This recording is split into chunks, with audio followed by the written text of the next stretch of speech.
The starting point really was going to Timbuktu, and I defy anyone to go there and not come back wanting to make a difference, because the disparity between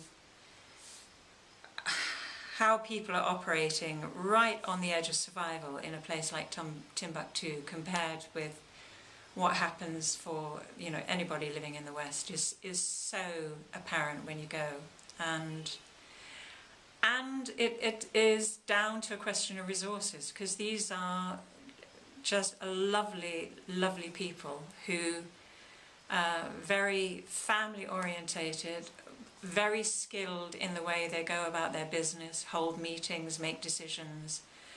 I mean the whole experience of being there and moving in and around the city was inspiring. So the mayor at the time, Syed, asked if we could do something for the Tuareg population there, and out of that sprung a whole project around selling Tuareg jewellery and leatherwork over here. We have photographs of all the jewellery, and we agree with them by email and conversations on the phone what we're going to. We agree a fair trade price. That's the wholesale price. We send a percentage of that over, between 50 and 60% of the price, so they can make the jewellery. They then send it to us by post, and when we get it, we check the quantity and the quality, because it has to be sterling silver, and at which point we send over the remainder of the money. Now, so they get paid for the jewellery, that's one, and the money that we send directly to the artisans goes straight back into the community. We then sell it at a profit over here, and all of the profit goes into a bank account which goes towards agreed projects out in Timbuktu, which primarily are have evolved into being around food and water security. It could be any number of the people in that particular association who have made that piece of jewellery that you end up wearing. But what anyone buying a piece of jewellery can feel absolutely assured of is that the way that Tuareg communities operate, the artisans have a very particular place in society, and they have a very responsible place in that society. So the profits from the jewellery will not rest simply with that artisan and his or her family. Yes, of course they will benefit, but it goes into the pool for the whole community group as well. And then the elders of that group will help decide, if there's any spare cash at all, how it's going to be spent.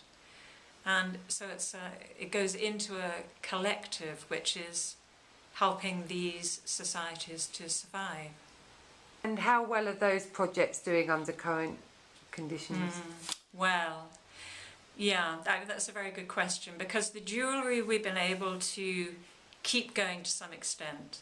2 out of the 5 craft associations that we work with, one operating out of a refugee camp in Burkina Faso, the other 4 to operate out of Bamako, the capital, have been able to send us jewellery and leather. The other 3 have just been in survival mode, but we hope that with increasing stability that we can pick up with them again.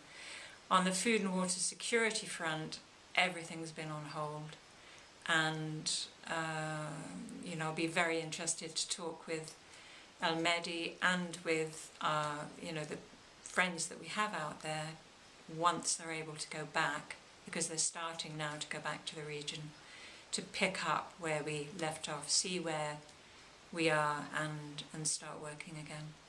You can't have a secure livelihood of any sort unless you have access to clean water and you have enough to eat.